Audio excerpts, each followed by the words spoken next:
প্রিয় দর্শক, ফরিয়াদ টিভিতে আপনাদের স্বাগতম। প্রিয় দর্শক, এক ভয়াবহ সামরিক অভিযানের খবর পাওয়া যাচ্ছে আফগানিস্তান থেকে।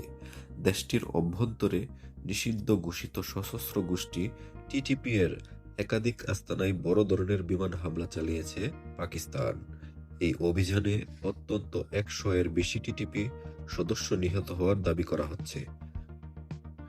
একাধিক সূত্র মতে গতরাত থেকে শুরু হওয়া এই অভিযানে আফগানিস্তানের 10টিরও বেশি জেলায় একযোগে আঘাত হানা হয়। বিশেষ করে নানগারহার, পাকতিয়া এবং পাকতিয়া প্রদেশের দুর্গম পাহাড়ি এলাকায় অবস্থিত টিটিপি এর প্রধান প্রশিক্ষণ কেন্দ্র ও গোপন ক্যাম্পগুলো লক্ষ্য করে এই নিপুণ হামলা চালানো হয়েছে। সেখানকার স্থানীয় বাসিন্দারা ওই এলাকায় শক্তিশালী বিস্ফোরণ ও আগুনের কুণ্ডলী দেখার কথা জানিয়েছেন।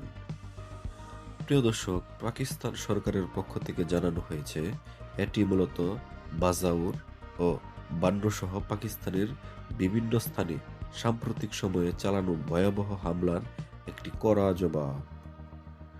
ইসলামাবাদ দাবি করছে টিটিপি আফগান ভূখণ্ড ব্যবহার করে পাকিস্তানের ভেতরে নাশকতা ও অস্থিতিশীলতা সৃষ্টির নীল নকশা তৈরি করছিল। গোয়েন্দা তথ্যের ভিত্তিতে চালানো এই অভিযানে টিটিপি এর অবকাঠামোর অপূরণীয় ক্ষতি হয়েছে বলে দাবি করা হচ্ছে। প্রিয় দর্শক, এদিকে আফগান ভূখণ্ডে পাকিস্তানের এই সরাসরি বিমান হামলার ফলে কাবুল ও ইসলামাবাদের মধ্যে কূটনৈতিক উত্তেজনা নতুন মাত্রা পেয়েছে। বড় ধরনের এই ক্ষয়ক্ষতির পর সীমান্তের উভয় পাশে নিরাপত্তা ব্যবস্থা জোরদার করা হয়েছে। আন্তর্জাতিক বিশ্লেষকরা এই অভিযানকে ওই অঞ্চলের সশস্ত্র গোষ্ঠীগুলোর বিরুদ্ধে পাকিস্তানের পক্ষ থেকে নেওয়া এ যাবতের কঠোরতম পদক্ষেপ হিসেবে দেখা হচ্ছে।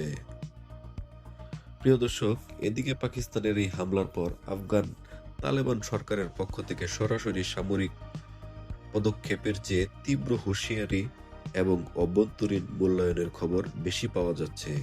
সর্বশেষ তথ্য অনুযায়ী তালেবান সরকারের নেতৃত্ব এই হামলার তীব্র নিন্দা জানিয়েছে এবং পাকিস্তান সরকারকে পরিণতির বিষয়ে সতর্ক করেছে। তালেবানের ঘনিষ্ঠ সূত্রগুলো জানিয়েছে যে উপযুক্ত সময়ে পাল্টা আঘাত হানবে তারা। প্রিয় দর্শক, তালেবান প্রতিরক্ষা মন্ত্রণালয় এই বিমান হামলাকে আফগানিস্তানের আঞ্চলিক অখণ্ডতা ও সার্বভৌমত্বের সুস্পষ্ট লঙ্ঘন বলে অভিহিত করছে। তারা দাবি করছে যে পাকিস্তান কোনো প্রমাণ ছাড়াই বেসামরিক এলাকায় হামলা চালিয়েছে। প্রিয় দর্শক, হামলার পরপরই তালেবান শীর্ষ নেতৃত্ব একটি জরুরি বৈঠক করেছে। বর্তমানে তারা নানগারহার ও পাকতিয়া প্রদেশে কি পরিমাণ ক্ষয়ক্ষতি ও হতাহতের ঘটনা ঘটেছে তা নিরূপণ করতে তদন্ত দল পাঠিয়েছে।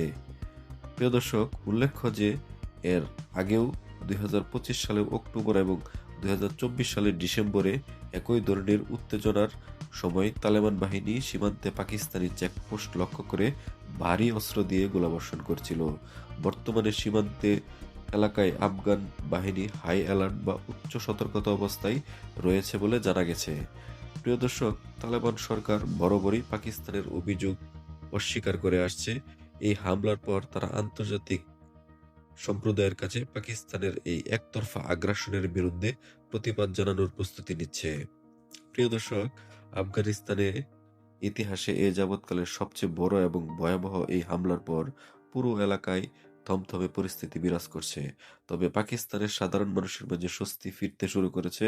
পাকিস্তানের সাধারণ জনগণ সন্ত্রাসবাদের বিরুদ্ধে এটি একটি চূড়ান্ত বিজয় হিসাবেই দেখছে।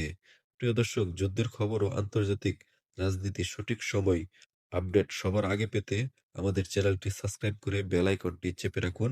দেখা হচ্ছে পরবর্তী ভিডিওতে। খোদা হাফেজ।